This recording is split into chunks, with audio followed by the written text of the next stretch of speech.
म्हणून निसर्ग आणि संत हे काय शांतीचं रूप आहे. मग आपण त्यांच्याकडून काय घेतो? सगळं मनात अशांतीच आहे. मग गावचा विकास करणं हे काय साधी गोष्ट नाही.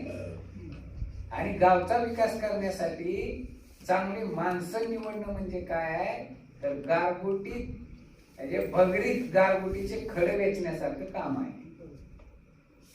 भगरीचा आणि गारगुटीच्या खड्याचा कलर सारखाच असतो, ओळख येत नाही. ते ज्यावेळेस ती महिला बिचारी माऊली भात शिजू घालते, प्रेमानं वाढते एखादं आहे म्हणून, आणि बाबा तो वारकरी असेल किंवा कोणी उपास धरलेला असेल खायला लागतो, आणि त्या दाढ खाली कर्र दिशी ज्यावेळेस लागतं त्यावेळेस कळते की यात खडा होता.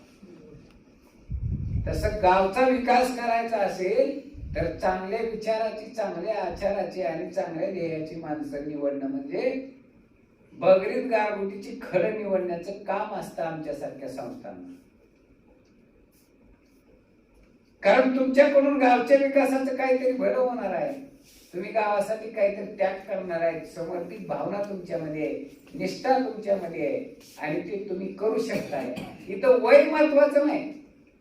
आता ती बाबा एकदम वयस्कर आहे, त्यांचं वय झालेलं असलं, ह्या बाबांकडे वय झालेलं असलं तर त्यांच्याकडे जे असलेला अनुभव आहे तो महत्वाचा आहे. त्यांच्याकडे जे असलेलं ज्ञान आहे ना ते आपल्याला महत्वाचं आहे. जे तरुण आहेत ना त्यांच्यामध्ये खुमखुमी आहे, त्यांच्यामध्ये ताकद आहे, शक्ती आहे, ती आपल्याला महत्वाची आहे. ज्ञान आणि शक्ती ज्यावेळेस एक होते त्यावेळेस कुठलंही कार्य अयशस्वी होत नाही. ते सक्सेसच होतं, ते ना यशच मिळतं. म्हणून बाप काय करतो, बापाच्या पायचं चप्पल पोराला यायला की बाप बरोबर शिवळ काढतो आणि पोराच्या खांद्यावर देतो. हे संकेत असतात, दंडक असतं की आता पोरगा आपल्या हाताला आलंय, शहाणा झालंय. शहाणा बाप लगेच त्याच्यावरती जबाबदारी देतो आणि तो मार्गदर्शकाच्या भूमिकेत राहतो आणि त्याला ज्ञान देत असतो, आणि त्या ज्ञानावर आणि त्या संस्कारावर ते पोरग बापासारखं काम करायला. म्हणून गाव विकास करत असताना टीका टिप्पणी किती होऊ द्या त्याचा विचार करू नका.